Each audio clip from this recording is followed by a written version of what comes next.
space, even though he was getting hit from all sides early in the matches, early in the games. Yeah. I mean, and let's not forget, like, because we really weren't able to give KD his just due. We still owe the guy an interview. I mean, if he's still watching, Oh yeah, pop in here. if Katie's still on, we'll definitely take Katie on here. If He Leaf 3-0'd is out there, we Improvised. would love to have Leaf. I want to hear his reaction to the Mongol game more than anything. KT, can you come into the streaming Discord right Yeah, now? come Love on to in, hear from Katie. You deserve you. your interview. You played your ass off. Yeah. You're the only guy that went 3-0 today. You know? Oh, KD, no. Okay, so now he's on the round of 32, and Improvise has to play Casper in the loser bracket, I guess. That's gonna be an interesting matchup. I almost think that Casper has the edge. From what I saw from Improvise today, again, known as being a tough player, but Casper has been in the trenches recently practicing. So, oh yeah, if you type in exclamation point DM Discord and the link will pop up for you, Katie. What's that for an invite? Yeah, he'll be able to come on in. I can't believe Katie's not already part of the Discord. Like, why is that? Katie, you're more than welcome to come in with us. I think he left the Discord at one time. For like 10 times. Yeah, we'll ask about the. Hello. Hello. 1 second. Can you hear me? Yes, we can hear you fine, KD. Congratulations on making it to the big dance. You are in the round of 32. Tell us what was going through your mind as you were finishing off a 3-0 sweep against Improvise. Well, you missed the first game. We did. Tell us about it. Yeah. So the first game was a Magyar War, and it was definitely the best game of the series.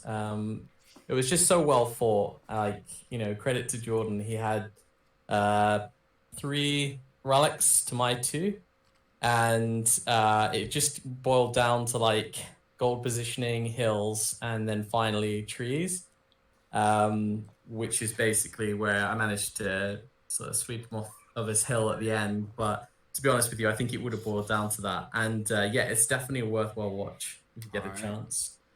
We will definitely try to pull it up at some point. I think after this interview, me and Tommy are about to go pass out. Yeah, no worries. So now, my question is... Oh, go ahead, Tommy. No, I just wanted to say, Greek and I did probably a lot of games. A lot of games. We did a 2.5-hour series on Friday night. It started, and then we've done, I don't know, maybe like 20 to 25 games. So yeah, we will watch it at some point, or maybe watch it fast forward. But yeah, but go on. I'm sorry, Greek. So obviously you've been playing this game for a while. I believe Improvise has been too. You've played him a million times. Is it always like this between you two, or have you guys gone back and forth over the years? I think a million times. Probably we haven't played like loads and loads and loads, especially not in recent times, but we have clashed. In one event there was a little series between us, and I think, if I remember actually, there may have been 2 actually, and I think I took one and he took the other, and that goes back to Voobly days. But prior to that, I remember him, I think I might have got this wrong, but I think he went by the name of Entropy or like something like that. Anyway, back in the day, he was a beast, and even later when he was like dubbed Jidba Killer, like I remember watching some of the games of his up against him, and he was really, really mean at one point. So I didn't know what he was going to bring to the table this time when we came to play. And like, loads of things can affect you for these games, as I've heard in like interviews as well. But I think it was just what it boiled down to at the end of it. And I think I felt like I played really well in the first game and the second game in the Magyar and then in the Franks. I think the Slav game, as you quite rightly pointed out, like I think I got quite lucky on the map, if I'm honest. I think the roll just went in my favor. But it was still like a really great series, and we both like everything, all the rapport like between us was really good. And I said to him as well, like, it's gonna be like some really like good games here. I'm like really looking forward to this." And he was like, "Heck yeah!" So yeah, it was fun. Yeah, I think I picked you in the hype video earlier in the week. I thought it was going to be a 5-game series, but you got it done early. I mean, from what I saw you streaming multiple times during the week, getting ready for the match. And as Kellen let us know, he wasn't sure exactly how much Improvise is playing. So hey, credit to you for putting in the work and taking things serious and going after it. Yeah, I expected the. Can you still hear me? By the way, sorry, I just had to switch the microphone. Yep. I expected to see Franks. I didn't expect to see Serengeti, so that was a bit of a throw for me. But in terms of just like not throw of the game, but just in like seeing it, I was kind of thinking, oh, okay. And we got very unfortunate with the server going down. So he'd actually already told me what Civ and map he wanted to pick. Before then, the game sadly didn't launch. So I wouldn't say I had any extra preparedness. Like I was just expecting to play my best in the Franks game. We did get one game going, and I played pretty similar. Slight variation in my build order, but we played pretty like first game there, but it closed off quickly because his game client crashed. So it was kind of like, are we ever going to get these games started? But, man, that was what a time for the freaking server to crash right in the middle of the tourney. That was brutal. Yeah, it was brutal. But actually, I think it bought us a little bit of time. Like I got to go have a break. He did as well. He grabbed a coffee. I grabbed a water. Like we just like had a bit of time just to kind of mull it through. And then we kind of thought, well, maybe this little hot fix of like, rolling your date back is going to help. But I don't know, like it just seemed like everything was against us to begin with. And then we got to play. But I was really looking forward to these games against Jordan. Like I really, I'd say probably like these games that we played were probably the ones I was looking forward to, like probably the most in the last few weeks. Not to say that I like don't look forward to other games against other players, but I think like I don't get to play against him that often. So to actually play against him was really great. So yeah, whether that's us doing like a best of 5 series in a tournament or otherwise, like if he wants to like message me and we strike up some games another time, that's cool. I'm up for that because it's always just fun to play someone, especially if you don't get to play them, like I say, that often. Well, you're getting the bye week this week. I'm sorry. Did someone else have a question? I was just wondering, Katie, do you remember what your seed was overall in the tournament? Sorry, is someone speaking or is it just me? Yeah, Jaro wanted to know what your seeding was in the tournament. My seeding is I think 32. Yeah, you're 32 in this tournament. Were you disgraced by that seeding? I feel like you've been around for a while and putting the work in. Was that did you take any disrespect to that? Were they underestimating you? No. Well, that's probably the short answer. I think outside of the top 16, the seeding can be so wildly up and down because it very much depends on, there is an element of like style. So, one player might best another player, but that's like above them in the seed, and then likewise, then it can happen to them the other way around. So for me, I think there's loads of variables, and I think it's a tough job for the admins to see players outside of the top 16. And they're obviously probably looking at that from the historic, how have they played more recently from like, tournament settings through to like what's their current ranking, like generally speaking. I don't know. This is just an assumption of mine.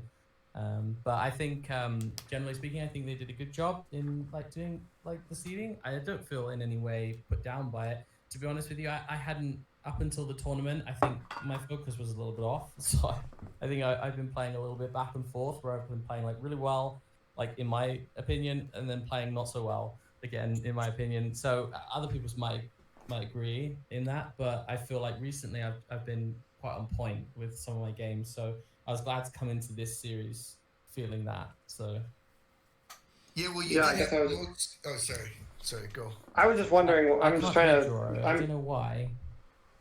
You probably because I'm muted. No, you're not muted. Low We hear volume, you. dude. He might have you muted. If you go in the Oh, Discord. No, I know. yeah, sorry, you're muted for some reason. I don't know why. Now I can hear you, Joro. Sorry. Oh. Usually I'm the guy muted. Just say it. I can't wait. I can't wait to start playing again. I'm so pumped up.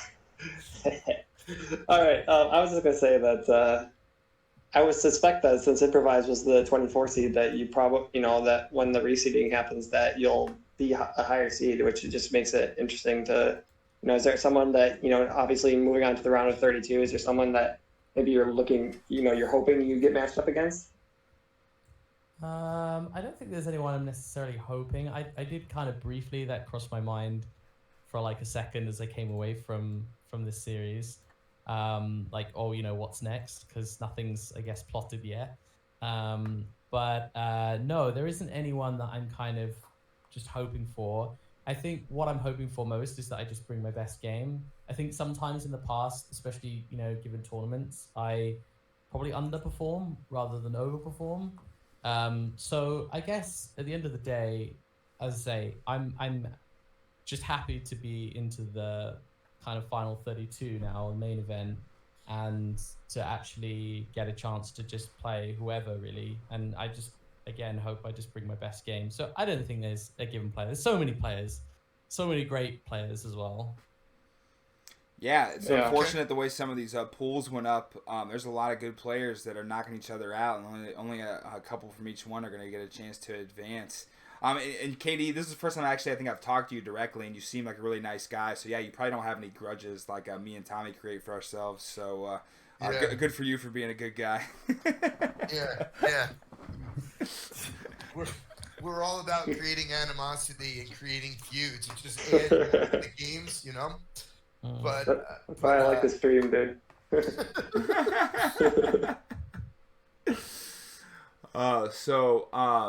You guys went Mag, you're on game 1, and then Frank's on game 2. Are you one of these guys that played a bunch of Frank Wars in the past, or are you more of just a mirror match, let's go random? No, the civ I played the most in the past is Huns. Okay. Some people may notoriously know that I played lots and lots of Huns, like back in the day, way back, because I have been around. I'm like basically a relic. You might as well just pick me up and put me in your monastery. That is basically what I do. But like, I like that. yeah. I like that. But yeah, so I come out every now and again, Woolaloo, pack a punch. But like, I think I used to play like 3 stable strats Huns for years, just patrol. Like that was just kind of like patrol down the mid, just hope for the best. Mm-hmm. And then probably in about 2010, I started to play, actually maybe 2011ish. I started to play a bit better, and I think my game improved massively from there, because I kind of got out of my kind of rut of just playing this very particular kind of strict fashion of just play Huns. I started to branch out into other civs. Mm-hmm. So no, in answer to your question around Franks, I'm not really classically a Franks War player. I did play it back in AOK because that was kind of like the done thing. Everyone played Franks. Mm-hmm. Like back in the day, even when you didn't even use patrol. Yeah, there were those days. But yeah, no, I don't mind playing Franks in terms of like if it's a series. If like I'm on the ladder and people just keep picking it continuously, I might make a remark sometimes, because it's kind of like I don't want to have to keep playing Franks all the time, because there's so many civs now. Yeah. It's great to play something a bit more kind of out there. But I appreciate there are some people that obviously like legacy civs and stuff. So. I'm just looking over I'm looking at Greek stream here. It looks like there's some games left to be played. Just wondering what your thoughts are on who's going to win between May and Casper. May and Casper. No, that game's over. May's out of the tournament. It's going to be Casper versus Oh, did he lose? Well, yeah, you must not saw what happened. May was down 2-1 and started calling Casper a pussy cunt licker or something like that. And then Casper started calling him a pussy mother cunt back, and went back and forth. And based off, I mean, there's more that happened than just that, but basically May kind of crossed the line and got kicked out of the tournament. And now Casper is going to be playing against Improvise for the loser that goes home match. So Katie, having played Improvise and Casper, who do you expect to win between the two? I think Jordan probably got like the the better version of me this time around. I think with the Casper, and then not to discredit him in any way, I don't think I played probably on point as well as I did today. It's just my own opinion. I think Casper Mm-hmm. has some really mean, long game like survival that I don't see that often when I play players 1v1. So we played a bunch of ranked games before we hit the series. Like I think we literally played like 5 games, and Huns was one of the one civs that was really coming out quite devastating. And from his point of view, like he was playing it really well, and he was getting better and better and better. So I was really kind of like when we played the first round and we are playing Huns, I was thinking, oh my gosh, he could take me first game in the series. So I was kind of like quite grateful I managed to pull through with one on the door already in the Huns war. But I think for me. I watched the games of Improvise versus May at first because I wanted to see like where Improvise is, in fact as well where May is as well, in case obviously I can meet him in like the decider match. And for me, Improvise, it was kind of like he could just do kind of like textbook, and May didn't seem to have much of an answer. He seemed to resign quite quickly in some of the games that I noted as well. I don't know if that's just his own personal, like he had a plan and he opened with a build order, etc. And it didn't work, so he kind of bowed out of those games or not. But I think when it comes to Casper for me is like a standout person in the group that totally sidelined me and is a real underdog. So I Yes, think that's what I've been that trying to tell people. Casper is a problem. So I would say that if Improvise brings his A game, I think he can best Casper, because the one thing that Casper doesn't have that Improvise does is a history of playing DM and lots of different civs. And I think that the thing that is in like his arsenal is that Improvise can pull some stops out that Casper might not expect. Yeah. But then likewise, I Mhm. think Casper's ability to survive, his ability to improve in DM, and his general like macro come micro is actually really good. So I'd say it's gonna be a tense match between these two. Yeah, On I'm the definitely gonna decider. be looking to try to stream that one, depending on what the schedule is. Obviously, I gotta get my boys streamed, but I might be able to sneak in there and get his too. Because Cass was Yeah. my new favorite player after that whole episode with him and May. I fucking love him, so I'm rooting for him.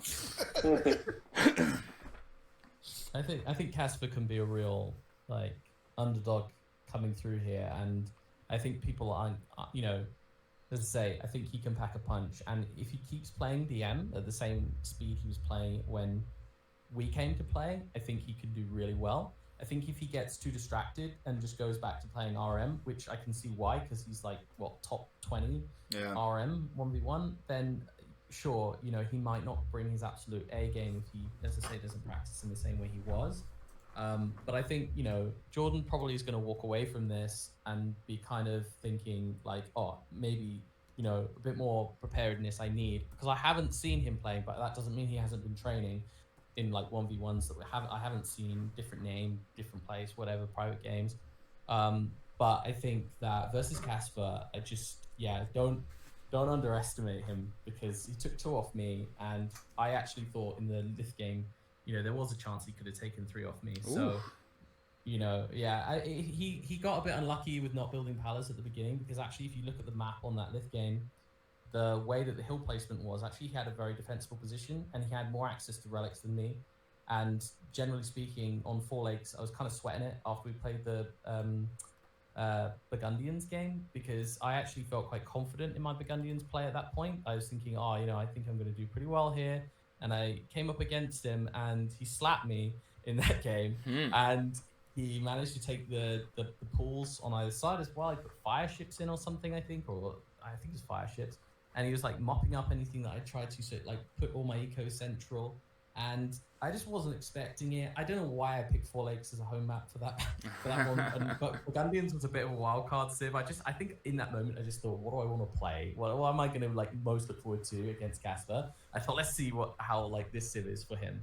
And he did really well. And anyway, because of that matchup with the 4 lakes and him doing what he did in the pools, I thought, my gosh, like in the Lith, if he does that and he relic grabs like he did in the Vite game in the second game that we played, then because there was nothing I could do, I had no reply at that point. Once he had the relics and he could become defensible, like he had the winning condition, and I was dead.